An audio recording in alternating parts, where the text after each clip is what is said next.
El hombre de estática. Siempre pensé que el viejo televisor del ático de mi abuela estaba roto. Nunca captaba los canales, solo emitía un siseo de estática al girar el dial. Pero el pasado diciembre descubrí que no estaba roto. La primera vez que lo vi, pensé que solo estaba borracho. Mis primos y yo habíamos subido a whisky a escondidas al ático después de la fiesta de Navidad, retándonos a girar el dial de ese viejo televisor que ya no funcionaba. Recuerdo haberme inclinado demasiado, con la frente casi sobre el cristal. Fue entonces cuando la estática se distorsionó. No me refiero a que la imagen se aclarara, sino a que la niebla gris blanquecina se inclinó hacia mí, como si la pantalla intentara absorberme. Y allí, en el destello, se veía el rostro de un hombre. Imperceptible. Incompleto. Solo la insinuación de unos ojos humanos, grandes y negros, mirándome fijamente. ¿Ves eso? Susurré. Pero cuando me volví hacia mis primos, se reían de mí, demasiado distraídos sirviendo chupitos como para que les importara. Cuando me giré de nuevo, los labios del hombre se movían. Silenciosos, envueltos en estática. Pero habría jurado que vi la palabra. Pronto. No volví al ático hasta meses después de que mi abuela muriera y mi madre me pidiera que la ayudara a limpiar la casa. Estaba sola, con el polvo y ese televisor en el rincón oscuro como una lápida. Me dije a mí misma, no lo toques. Pero mientras apilaba cajas y doblaba colchas apolilladas, seguí mirándolo con el corazón palpitante, casi esperando que el hombre volviera a materializarse. Debería haberme ido. En lugar de eso, lo encendí. La estática apareció en un instante, más brillante de lo que podía recordar, casi cegadora.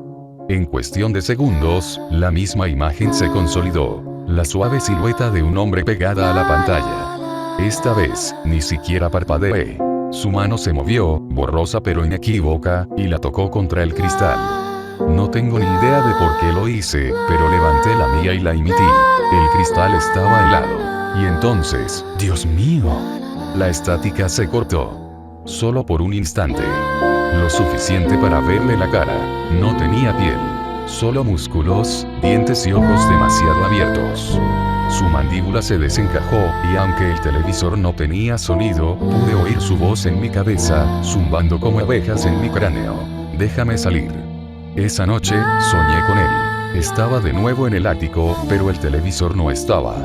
Él estaba allí, de pie, goteando estática como si fuera agua. A cada paso, aparecían huellas negras en la madera. Me desperté gritando. No dormí durante las 3 noches siguientes. Cada vez que me dormía, oía la estática, un siseo persistente contra mis tímpanos. La 4ª noche, mi teléfono se encendió automáticamente. Sin timbre, sin aplicaciones, solo pura estática cubriendo la pantalla. Y en la estática, débil pero clara como el cristal. Más cerca. Intenté sacar el televisor. Lo arrastré hasta el contenedor de basura de la parte trasera de la casa, cortándome las manos con los bordes irregulares de la pantalla al tirarlo. Pero por la mañana, estaba de vuelta en el ático. Aparcado en el mismo sitio, perfectamente desempolvado, como si nunca lo hubieran movido. Fue entonces cuando comprendí que no era el televisor lo que lo ocupaba. Era la estática. Cualquier estática. Lo probé. Radios. Viejas cintas VHS. La nieve entre canales. Siempre estaba ahí, esperando. Y cada vez era más claro. Hace 2 semanas, me desperté y vi estática subiendo por las paredes de mi habitación. Ni luz, ni sombra. Estática de verdad.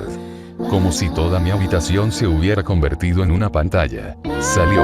Su torso aún no se fundía del todo con la pared, pero su cabeza estaba libre, y sus manos. Sin piel, húmedas, con los dedos doblados de forma impropia. Me agarró. Me quedé paralizada. Justo cuando su mano rozó mi tobillo, la estática desapareció. Se había ido, pero dejó una huella. Una quemadura con forma de mano, ennegrecida en mi piel. Escribo esto esta noche porque la marca se ha extendido. Empezó como la huella de una palma. Ahora son venas, negras y arrastrándose, que serpentean por mi pantorrilla. Tengo la piel reseca y agrietada. A veces, se desprenden copos de estática cuando me rasco, chisporroteando, antes de llegar al suelo. Lo peor, lo oigo cuando la casa se queda en silencio. no solo en las paredes o en el televisor, sino en mí. En mi cabeza, como si mi cráneo fuera una antena hueca. Dice que ya casi está aquí. Esa estática no es una entrada, es una infección. Y esta noche, la tele de abajo se encendió sola. No hay nadie en casa excepto yo. Lo oigo cambiar de canal. Cada vez más cerca. Las paredes ya zumban. Está a punto de entrar. Y lo último que diré, por si alguien lee esto. Espera, ¿tú también lo oyes? Pensé que compartir mi historia marcaría la diferencia. Como por ejemplo, ponerla por escrito curaría la infección. Lo encerraría en palabras. Pero fue una tontería. En todo caso, lo hizo más poderoso. La noche después de publicar mi entrada, volví a soñar. Pero no parecía un sueño. Estaba sentada en mi escritorio, leyendo respuestas que decían lo espeluznante pero falsa que era mi historia, cuando la pantalla se atenuó. Todas las palabras se convirtieron en estática. Y entonces las respuestas cambiaron. Docenas de nombres de usuario que no conocía. Todos escribiendo lo mismo. Déjale entrar. La pantalla vibró y el cursor empezó a escribir solo. Eres mía. Cuando desperté, mi portátil seguía encendido. El borrador de mi novela seguía abierto, salvo que alguien o algo lo había modificado.